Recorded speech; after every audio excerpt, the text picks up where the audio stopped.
이사야서 46장 3절로 4절 말씀 우리 함께 있습니다. 야곱의 집이여 이스라엘 집에 남은 모든 자여 내게 들을지어다. 배에서 태어남으로부터 내게 안겼고 태에서 남으로부터 내게 업힌 너희여 너희가 노년에 이르기까지 내가 그리하겠고 백발이 되기까지 내가 너희를 품을 것이라. 내가 지었은즉 내가 업을 것이요 내가 품고 구하여 내리라. 아멘. 할렐루야. 우리 한번 서로 인사합시다. 여기까지 오시느라 수고하셨습니다. 축하합니다. 아멘. 할렐루야. 어떻게 하다 보니까 1년 365일 마지막 날 또 주님 앞에 예배 드릴 수 있어가지고 의미가 큽니다. 근데 금년에는 1월 1일 날도 주일날이었어요. 근데 1월 31일 날도 주일이야. 근데 말일 날이 되면은요, 사람들이 많은 행사가 있지 않습니까? 뭐 망년회니 뭐니 해가지고 있다 보니까 이 마지막 날이 주일이면요, 성도들이 많이 텅텅 비어. 그걸 저도 각오를 했어요. 어찌됐건 제가 왜 오늘 인사를 그렇게 하냐, 여기까지 오시느라 수고하셨습니다. 왜 이런 말을 했느냐. 여러 가지 많은 유혹들이 있는데도 이 마지막 날까지 굳건하게 믿음을 지킬 수 있도록 힘써주신 우리 성도들에게도 하나님의 놀라운 은혜가 임한 줄 믿습니다. 아멘. 할렐루야. 저는 오늘 본 말씀을 통하여 이사야서 46장 3절로 4절 말씀을 가지고 믿음의 가치는 하나님의 마음이다 라는 제목으로 은혜 받는 시간이 되시기를 원합니다. 우리가 하나님의 가치에 대하여 그 값을 헤아릴 수 없어요. 만약에 하나님의 가치에 대하여 헤아린다면 그것이 하나님 앞에 불충하게 됩니다. 구태여 우리가 답을 말하라고 한다면 어린아이와 같은 대답밖에 할 수가 없어. 뭐라고? 하늘만큼 땅만큼. 하늘만큼 땅만큼. 하나님의 은혜, 하나님의 가치는요, 하늘만큼 땅만큼이요. 어떤 거 저울로도 다 할 수 없고 어떠한 이 되나 말로 측량할 수도 없어. 그래서 우리는 하나님에 대하여 우리가 이러쿵저러쿵 말할 자격도 없고 그것을 하나님의 마음을 충족시킬 수 있는 말이 없습니다. 그래서 저는 믿음의 가치는 하나님의 마음이다라고 말씀드릴 수밖에 없어. 왜? 우리의 믿음을 하나님께서 몽땅 자신을 드리면서 주셨기 때문에 그래요. 해마다 이때쯤 되면요, 마치 1년에 묵은 모든 것을 공중 목욕탕에 가가지고 약간 뜨거운 물에 몸을 푹 담그면서 울려내고 나중에는 겉에 있는 때를 벗기면서 우리들의 속마음까지도 깨끗하여지기를 원하는 모습이 그려질 때입니다. 그리고는 새로운 옷으로 갈아입고 가벼운 마음으로 세상 속으로 들어가는 그림입니다. 오늘은 2023년 365일을 끝내는 마지막 날이면서 또한 마지막 주일이기도 합니다. 보통 생각할 때 1년을 52주라고 우리가 말하잖아요. 그런데 52번째 주일 예배가 되는데 2023년도에는 드물게 53번째 주일이야. 정확하게 한 해를 마무리 지은 송년 예배입니다. 특별한 케이스예요. 2023년도는 조금 전에 말씀드린 대로 1월 1일 날이 주일이면서 시작했는데 12월 31일이 주일이 됐습니다. 오늘 이 시간에 서로가 서로를 쳐다보면서 지난 365일 정말로 수고하셨습니다 하고 진심을 담아서 한번 인사해 봅시다. 정말로 수고하셨습니다. 아멘. 할렐루야. 오늘 저녁 11시 30분부터 행하여지는 송구영신 예배가 새로운 해 2024년 1월 1일 0시 30분부터 또 1시까지 예정되어 있습니다만은 한 해를 마무리하는 예배를 지금 드리고 있어요. 오늘 저녁에는 찬양과 함께 감사의 기도와 또한 새로운 해를 맞이하는 영신의 메시지, 성도 한 사람 한 사람을 축복하는 신년 축복 예배를 드릴 것입니다. 오늘 본문의 말씀은 세상에 어떠한 소용돌이를 사람들이 일으킨다 할지라도 하나님의 보좌와 하나님의 권능은, 그리고 하나님의 약속과 사랑과 긍휼은 여전하시다는 말씀인 줄 믿으시기를 바랍니다. 아무리 흔들어 대도 하나님은 계속해서 하나님의 계획하신 바를 이루어가고 계시는 거예요. 그래서 저는 믿음이란 하나님의 뜻이고, 하나님의 뜻을 하나님께로부터 택함 받은 심령들, 성도들을 통하여 펼치시는데, 그 믿음의 가치가 얼마나 중요한가, 그 가치에 대하여 깊이 묵상해보는 시간이 되시기를 간절히 바라면서 말씀을 준비했습니다. 아까도 말씀드렸죠. 하나님의 가치에 대해서는 우리가 이러쿵저러쿵 말 자체가 하나님 앞에 불손한 짓이야. 불손한 행동이야. 그래서 하나님의 사랑, 하나님의 가치는 하늘만큼 땅만큼이야. 오늘 본문 앞서 이사야서 46장 1절로 2절의 말씀을 보면은 사람들이 자신들의 영달을 위하여 세상에서 많은 우상을 만들어 가지고 출세와 성공과 행복을 추구하기 위한 방법을 동원해 보았지만, 그 우상들, 나무를 깎아서 만들었건, 돌을 다듬어서 만들었건, 쇳물을 녹여서 부어 만들고 그 위에 번쩍번쩍하는 금으로 옷을 입혔어도 그것들은 하나같이 엎드려졌느니라 그랬어요. 엎드려졌느니라. 그것들의 몰골은 너희들이 충분하게 보았지 않느냐 하고 묻습니다. 때로는요, 이리저리 구부러졌고 부서졌고 나뒹굴어진 것들도 수없이 많습니다. 이 우상들을 만들어 가지고 짐승과 과축들에 의하여 옮겨지고 사람들에 의하여 떼매어져서 일정한 장소에 자리를 잡게 하였으니, 짐승이나 가축이나 사람들에게 얼마나 무거운 짐이 되었느냐 하고 우리에게 또 묻고도 계십니다. 그리고 답도 하고 계셔요. 이 우상들은 하나같이 구부러졌고 일제히 엎드러졌으므로 아무런 능력도 행사하지 못하는 헛것이라고 말씀하고 있습니다. 심지어 이 우상 자체도 잡혀 갔느니라라고 말씀하고 있어요. 여러분, 이 우상들이 잡혀갔어.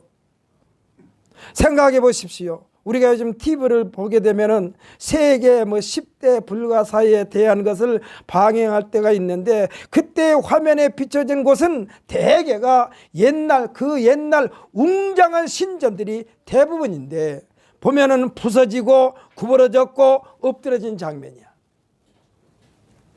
세계 유명한 박물관에도 그들의 만들어 섬겼던 우상들이 참 많습니다. 이사야서 46장 2절 끝부분에서 말해준 것처럼 그 우상들이 사람들에 의하여 잡혀가, 그 우상들이 머문 곳이 어디입니까? 박물관이요. 박물관. 사람들에게 잡혀간 그 우상들이 무슨 힘을 낼 수가 있겠느냐? 하나님께서 말씀하고 있습니다. 오늘 본문은 어찌하여 자기 몸 하나도 간수하지 못한, 추스르지 못한 우상들에게 너희의 인생들을 내어 맡겨 그 우상과 함께 멸망의 기로에 서 있느냐, 이렇게 지금 묻고 있는 것입니다. 너희 몰골이 많이 아니라는 말씀입니다. 사랑하는 성도 여러분,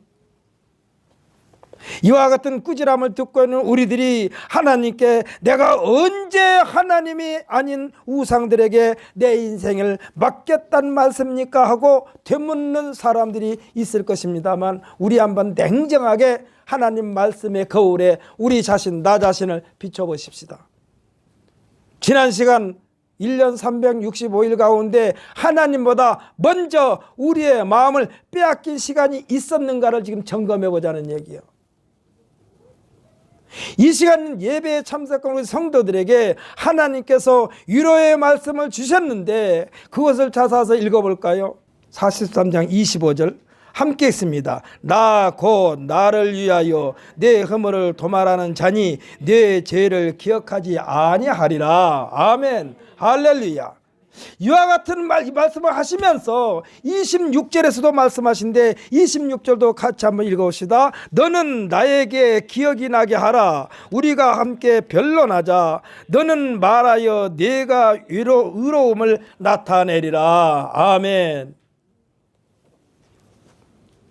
이 말씀은 길거리나 가정에서 모집해온 고물들이 녹이 빨갛게 실었어도 용광로 속에 들어가면 깨끗한, 언제 녹이 있었으며 부러졌으며 망가졌단 말인가, 흔적도 없는 새롭게 되어 당당하게 나서는 것처럼 그렇게 해 주시겠다는 산소망의 말씀임을 믿으시기를 바랍니다. 그렇게 지금 우리에게 산소망을 주는 거예요. 너희들이 그래 엉망진창이 되었어도 하나님 안에, 예수 안에 들어오게 되면은 뜨거운 용광로 속에서 쇠붙이가 녹아져서 새로운 모습으로 만들어진 것처럼 새로운 모습으로 출발하게 해주시겠다는 말씀인 줄 믿으시기를 바랍니다. 이와 같은 감동 감화가 우리로 하여금 하나님을 찾고 또 찾아 나오게 만드는 거예요. 오늘 이 시간에는 하나님의 말씀을 드리면서 우리가 스스로 저질렀던 죄, 더러워진 죄의 물에 나 자신도 모르게 물뿌림을 받았다 해도 그 죄와 허물을 도말하시고, 할렐루야, 기억에서 완전하게 해 주신다는 하나님의 말씀, 하나님의 사랑과 긍휼하심으로 용광로 속에서 온전케 내어 맡김을 받는 축복된 시간이 되시기를 예수님의 이름으로 축복합니다. 그러니까 우리는요, 성령의 용광로 속에서 지금 있는 거예요. 말씀을 들으면서 우리의 죄를 하나하나 벗겨내는 것입니다. 하나님은 2024년도로 눈앞에 둔 우리를 초청하셨어요. 나의 종 야곱, 내가 택한 이스라엘아, 이제 들으라. 너를 만들고 너를 모태에서부터 지어낸 너를 도와줄 여호와가 이같이 말하노라.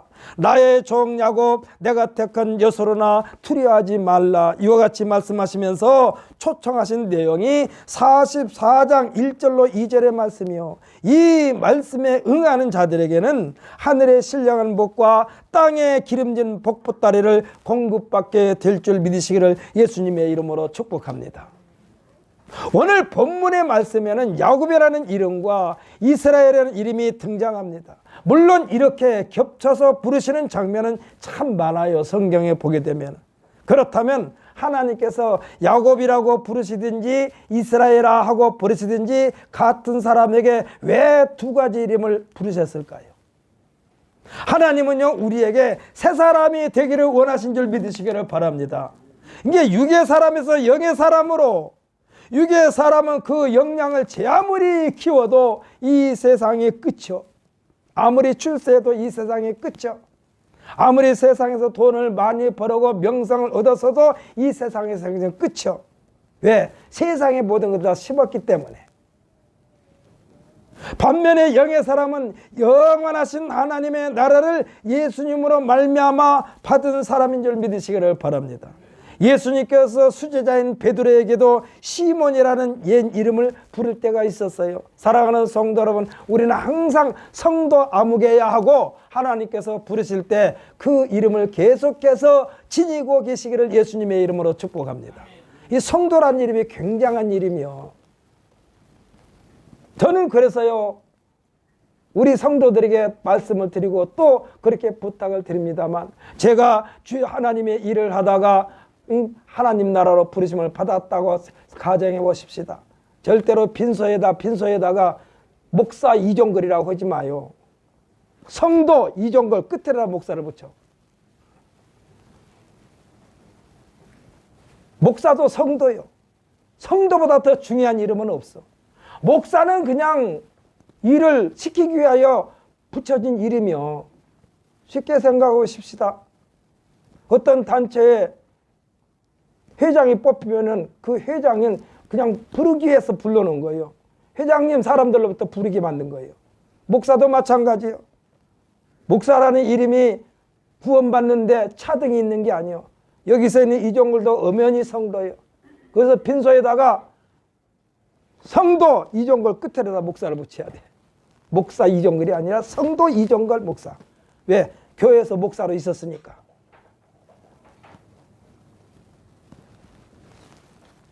어저께 저는요, 필리핀에서 자기 말은 며느리를 얻었나 봐. 그래가지고 필리핀 사람이니까 우리 한국 사람하고는 분위기가 다르지 않습니까? 저는 우리 선교사님을 통해서 저 필리핀에 대해서 대충 조금은 알고 있어요. 조금, 많이가 아니에요. 조금 알고 있어.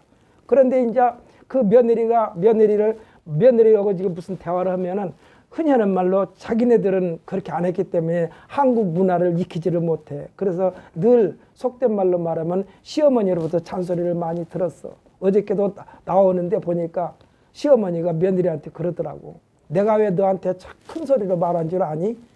말귀를 못 알아듣으니까 목소리가 점점 커져가지고 큰 소리를 해. 그러면 큰 소리로 하게 되면 화난 것처럼 들린단 말이에요. 이게 주눅이 들어, 며느리가. 아무리 잘해보려고 해도 주눅이 들어.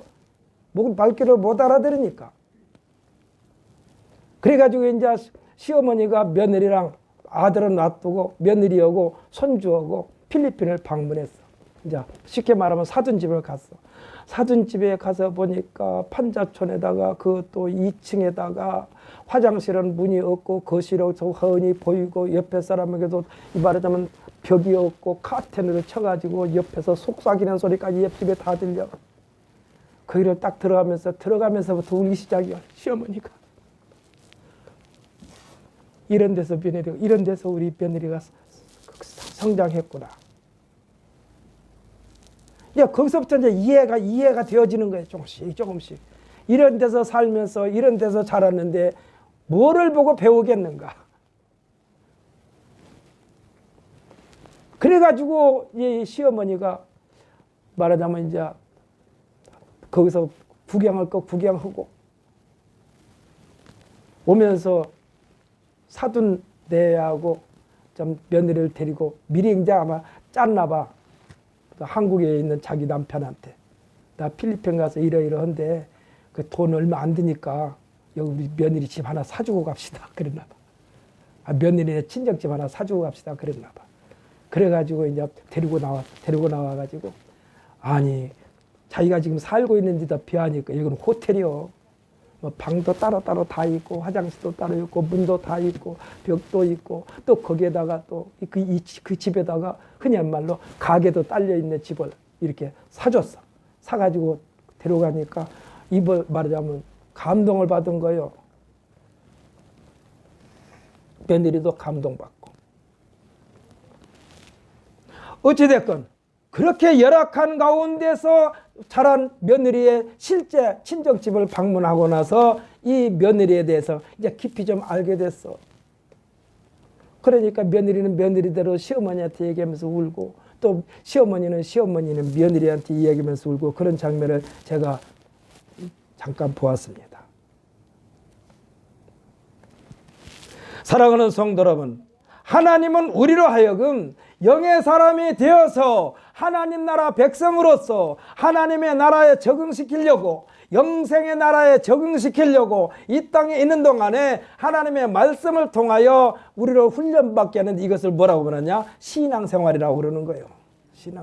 신앙생활이 다른 거 아니에요. 영생의 나라에 들어가서 거기에 적응하려면은 이 땅에 머물러 있는 동안에 하나님의 말씀으로 훈련받아야 돼. 그리고 나서 하나님 나라 가면은 조금도 낯설지 않다는 얘기예요. 만약에 그 필리핀에서 온 그 며느리가 한국에 대해서 좀 연습을 했다면, 한국 문화에 대해서 좀 알았다면은 시어머니 목소리가 점점 커지질 않았을 텐데 전혀 모르니까 의사소통이 안 되고 적응을 못하니까. 사랑하는 성도 여러분, 이 땅에 있는 동안에 하나님의 말씀에 순종하는 게 쉬운 게 아니에요. 하나님의 말씀에 익숙해야만이 영생의 나라에서도 곧바로 적응해 나간 줄 믿으시기를 바랍니다. 1년을 이렇게 다 뒤돌아보면서 어떤 분은 시간을 들여서, 어떤 사람은 물질 들여서, 어떤 사람은 자기 몸을 바쳐서 충성하고 헌신하는 우리 모든 성도들의 노고를 저는 칭찬을 할 수밖에 없어요. 자기 돈 들여서 기름 넣고 자기 차 가지고 말하자면 봉사하고 이런 사람들, 또 자기 시간 들여서 몸된 교회를 깨끗하게 청소하신 분들 하나도 드러나질 않아. 그런데 하나님께서 다 기억해 줄 줄 저는 믿습니다. 사랑하는 성도 여러분, 교회에 나와서 예배하는 사람 중에는요 진실한 성도가 있고 성도의 흉내만 내는 성도가 분명히 있어요. 우리들은 모두가 진실한 성도가 되시기를 예수님의 이름으로 축복합니다. 예수님은 이에 대하여 모두가 진실한 신실한 성도가 되기를 원하시면서 하시는 말씀이 마태복음 19장 3절에 기록되어 있는 내용을 봅니다. 뭐라고 그랬느냐? 먼저 된 자로서 나중되고 나중된 자로서 먼저 될 자가 많으니라라고 말씀하고 있어요. 그러니까 교회에 먼저 나왔다고 의시되지 말아라는 얘기요. 또 나중에 나왔다고 말하자면 움츠러들지도 말라는 얘기요. 너희들의 행위 하나하나가 믿음의 행위 하나하나가 비록 나중되었다 할지라도 먼저 될 수가 있다라는 말씀입니다.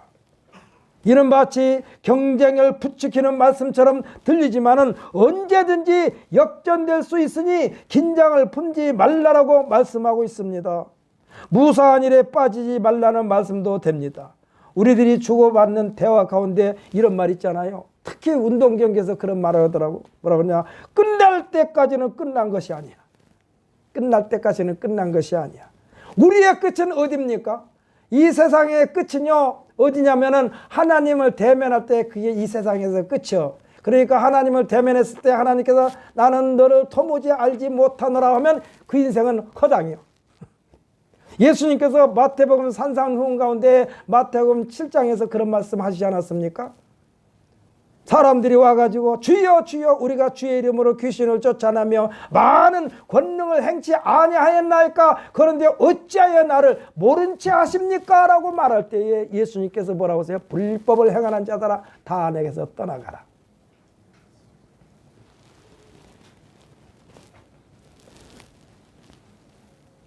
그러니까 우리가 하나님의 말씀을 끝까지 하나님 말씀에 끝까지 순종하고 복종할 때에 하나님께서 우리로 하여금 착하고 충성된 종이라고 그 말씀을 듣는 것이 세상에서의 삶에 대한 평가인 줄 믿으시기를 바랍니다. 저는 그래서 아까도 말씀드렸지만 우리 필리핀 선교사님 두 분이 저 속에서 말하자면 한 사람 한 사람을 영혼 구원에 앞장서고 있구나. 선교사님이 얼마나 속이 탈까. 때로는 말도 못 알아듣고 그냥 해주고는 싶은데 한계는 느끼고. 그러니까 우리 끝날 때까지 끝난 것이 아니요. 신앙생활이 그렇습니다. 약간 뒤쳐져 있다 해서 실망하지 마십시오. 할렐루야. 꽁 잡는 게 매라는 말도 있어요. 언제든지 주인공이 될 수 있다는 소망입니다. 베드로가 믿음에 굳게 설 때는 베드로입니다. 그런데 믿음의 자리에서 벗어나 있을 때 예수님은 그의 옛 이름을 부르시는 장면이 나옵니다.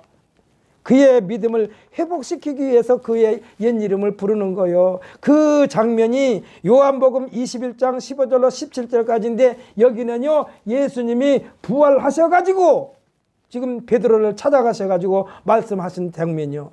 신약성경 186페이지입니다. 요한복음 21장 15절부터 17절까지. 베드로가 지금 흔히 하는 말로 면목이 없어가지고 도저히 주의 이름 부르기조차도 부끄러우니까 다시 고기 잡으러 업으로 돌아간 거 아닙니까?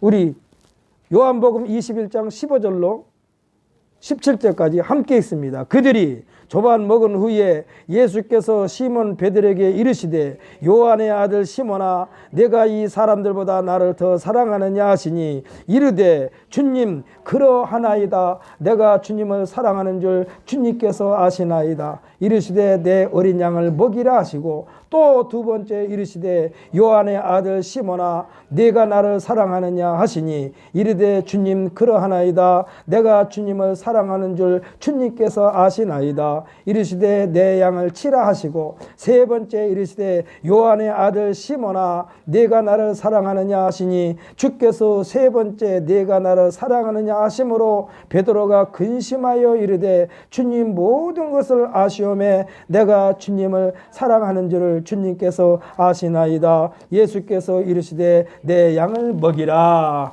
아멘. 아마 세 번째 대답할 때는 베드로가 말도 제대로 못했을 거예요. 눈물이 글썽글썽해가지고 주여 저는 죄인입니다. 죄를 죽여주옵소서 하는 마음으로 간신히 모기 같은 목소리로 했지 않았을까 싶어.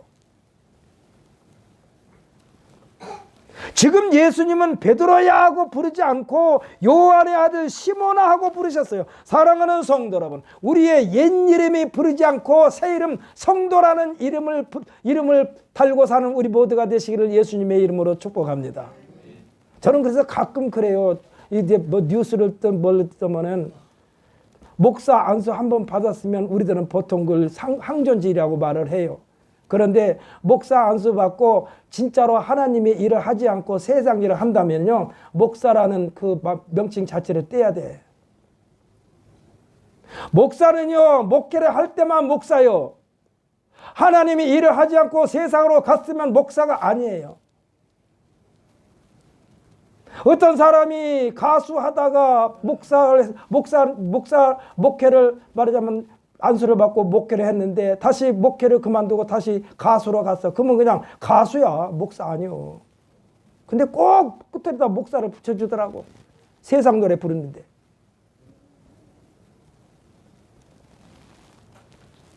또 어떤 사람도 마찬가지예요. 목사님으로 계속 하다가 좀 어려움에 처하니까 다시 세상 나가서 사업을 해요. 그런데 그 사람 이름 끝에다 목사를 붙여줘. 그게 무슨 목사입니까? 목사는 계급이 아닌데. 목사는 계급이 아니야. 목사라는 이름을 끝까지 유지하는 사람은 끝까지 주님의 일을 하는 사람만이 목사라는 이름을 계속해서 명칭을 붙여줄 수가 있어요. 지금 예수님은 베드로야 하고 부르지 않고 요한의 아들 시몬아 하고 불렀어요. 왜? 세상으로 가버렸으니까. 세상으로 갔으니까. 저는 이 장면을 읽으면서 육의 사람으로 돌아간 베드로의 옛 모습을 부르시는 것을 내가 내 안에 있을 때는 물론이거니와 설상 내 안에서 잠깐 밖으로 발을 옮겨 놓았어도 여전히 나는 너의 주인이라 하고 너의 생사 여탈권이 내게 있으니 내가 어디로 가든지 내가 너를 책임져 주시겠다는 약속에 대하여 다시 한번 인증한 것이라고 할 수가 있습니다. 그러니까 베드로한테 이제 베드로로 살아라 이 소리야. 시몬으로 돌아가지 말고 베드로로 살아라 이 말씀이요. 사랑하는 성도 여러분 한번 성도가 됐으면 끝까지 성도로서의 삶을 사시기를 예수님의 이름으로 축복합니다. 그래야만이 영생의 나라에 간다니까. 우리가 전도 보면 그런 사람들이 가끔 있잖아요. 나 청년회장까지 한 사람이야. 뭐 청년회장이 뭐라고. 지금 예수하고는 아무 상관없는데. 하나님이 이스라엘의 옛 이름 야곱을 부르신 것도 다시는 야곱이라 하지 말고 이스라엘이라 하라고 했지만은 아직도 옛 모습이 남아있기 때문에 과거의 야곱이라 지금의 이스라엘에 대한 폭넓은 하나님의 사랑입니다. 모든 우상은 허무 맹랑한 것들입니다. 스스로도 자신에 대하여 감수할 능력이 없는 것들에게서 돌이키라는 명령이요. 그러면서 구원의 확신이 없는 구원의 확신이 희미한 성도나 구원의 확신이 있어 열심히 품는 자들이나 한번 하나님께서 불러낸 거룩한 백성들에게 적어도 나 여호와는 신 중의 신인 나 여호와는 세상 끝날까지 책임져 주시겠다는 약속의 말씀이 오늘 본문 말씀인 줄 믿으시기를 바랍니다. 우리 다시 한번 본문을 묵상해 보십시다. 본문 말씀 길지 않으니까 46절 3절로 4절 말씀 함께 읽습니다. 야곱의 집이요 이스라엘 집에 남은 모든 자여 내게 들을지어다. 배에서 태어남으로부터 내게 안겼고 태에서 남으로부터 내게 업힌 너희여 너희가 노년에 이르기까지 내가 그리하겠고 백발이 되기까지 내가 너희를 품을 것이라. 내가 지었은즉 내가 업을 것이요 내가 품고 구하여 내리라. 아멘 할렐루야. 변함없는 하나님의 사랑을 지금 하나님께서 말씀하고 계십니다. 너희가 늙었다고 내 품에서 떠난 것이 아니라 늙었어도 여전히 너희는 내 품에 있느니라. 내 품에 있느니라. 사랑하는 성도 여러분, 불충한 한 해였다라고 절망하지 마십시오. 최선을 다하지 못했다고 자책하지도 마십시오. 하나님의 약속은 유효합니다. 여전합니다. 할렐루야. 믿고 따르는 자들에게 구원의 손길은 여전하시다는 사실을 굳게 믿고 하나님 말씀에 아멘 하시기를 예수님의 이름으로 축복합니다. 이 어려움에 처해 있어도, 힘이 들어도 이 사실에 대하여 알고 계시면서 마치 나비가 딱딱한 고추 속에서 몸을 비틀면서 나오면서 공중을 훨훨 나를 수 있는 힘을 얻는 것처럼 우리들이 약간 힘을 쓰면서 안간 힘을 쓰면서 위기를 극복하는 광경을 지금 하나님께서 보고 계시고, 할렐루야. 결정적인 순간에 위기를 헤쳐나가도록 지혜를 공급해 주신 여호와 하나님만 앙망하면은 해결해 주신다는 약속도 주셨습니다.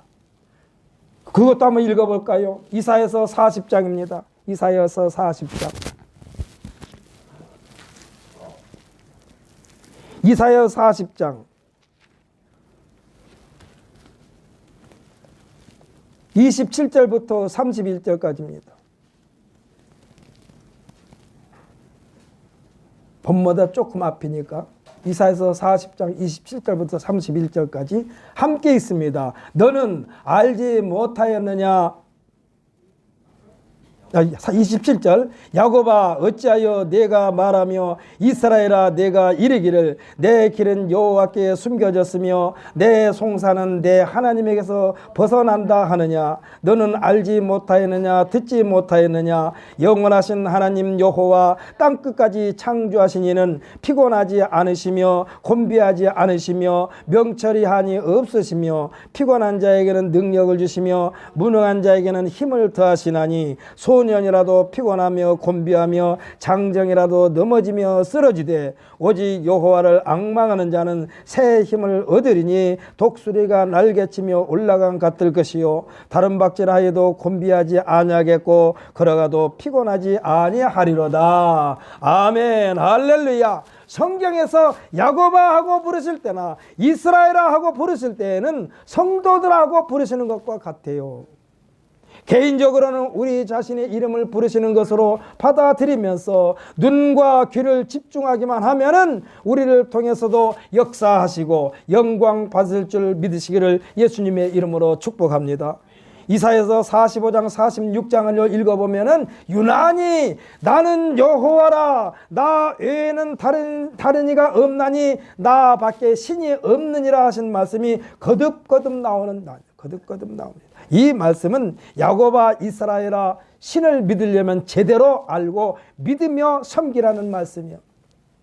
절대로 감히 너희들이 만들어 놓고 섬기는 우상 따위와 비교하는 오류를 범하지 말라라고 신신당부하시는 말씀입니다. 한 해를 깨끗하고 하나님께서 기뻐하시는 모습으로 마무리 받기를 원하시는 성도 여러분, 이 시간 지난 시간에 대한 구구절절 변명을 늘어놓을 시간이 없습니다. 그냥 고백하면서 하나님의 놀라운 은혜에 동참하십시다. 할렐루야. 이 시간 제가 고백할 때에 저는 이 고백을 하면서 우리 모두가 함께 할 기도라고 생각을 합니다. 저를 따라서 해주시기 바랍니다. 하나님, 그동안에 죄 속에 푹 파묻혀 살았습니다. 죄인 줄을 알면서도 그 속에서 나오지를 못했었습니다. 용서하여 주옵시고 나에게 긍휼을 베풀어 주옵소서. 오늘 우리에게 주신 성경 말씀 가슴 깊이 간직하면서 2024년 새해를 맞이하겠습니다. 성령님이여 도와주옵소서. 예수님의 이름으로 기도드립니다. 아멘.